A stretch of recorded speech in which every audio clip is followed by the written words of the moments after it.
Welcome to YouTube channel. Today will discuss about monetary policy.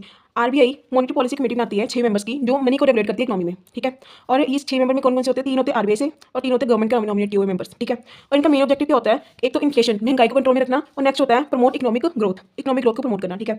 और ये ना inflation target decide करती है मॉनेटरी पॉलिसी के 6 मेंबर मिलकर। ठीक है। सेक्शन 45Z(A) के अंदर, आरबीआई के अंदर, सेंट्रल गवर्नमेंट आरबीआई से कंसल्ट करके, मतलब 3 मेंबर सेंट्रल गवर्नमेंट के, 3 आरबीआई के मिलकर डिसाइड करते हैं इन्फ्लेशन टारगेट्स को। ठीक है।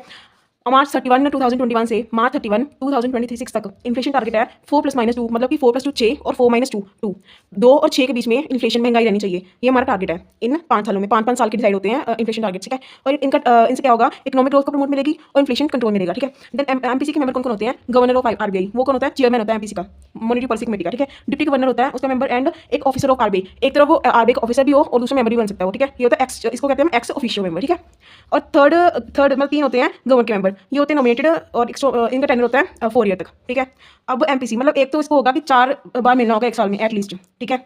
और कोरम मतलब होता है मिनिमम मेंबर कितने प्रेजेंट होने चाहिए? मिनिमम मेंबर 4 मेंबर प्रेजेंट होने चाहिए हर मीटिंग में। ठीक है। Then decision taking through voting के थ्रू डिसीजन लिया जाएगा। और संजय मल्होत्रा कौन है? ये अब करंट गवर्नर ऑफ आरबीआई है।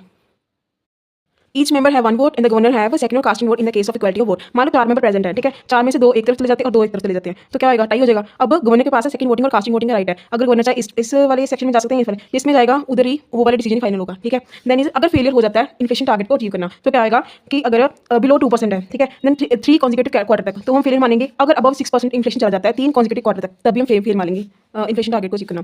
अब सेक्शन 45ZN के अंदर क्या है कि सेंट्रल गवर्नमेंट को रिपोर्ट देनी पड़ेगी एमपीसी को कि क्यों फेलियर के कारण क्या थे। ठीक है। रेमेडियल एक्शन क्या होंगे, मतलब क्या उन्होंने टेकन किए एक्शन दोबारा से इन्फ्लेशन टारगेट को अचीव करने के। ठीक है। और एस्टिमेट पीरियड बताना पड़ेगा, टाइम पीरियड कब तक इन्फ्लेशन टारगेट अचीव हो जाएंगे आफ्टर रेमेडियल एक्शंस। ठीक है।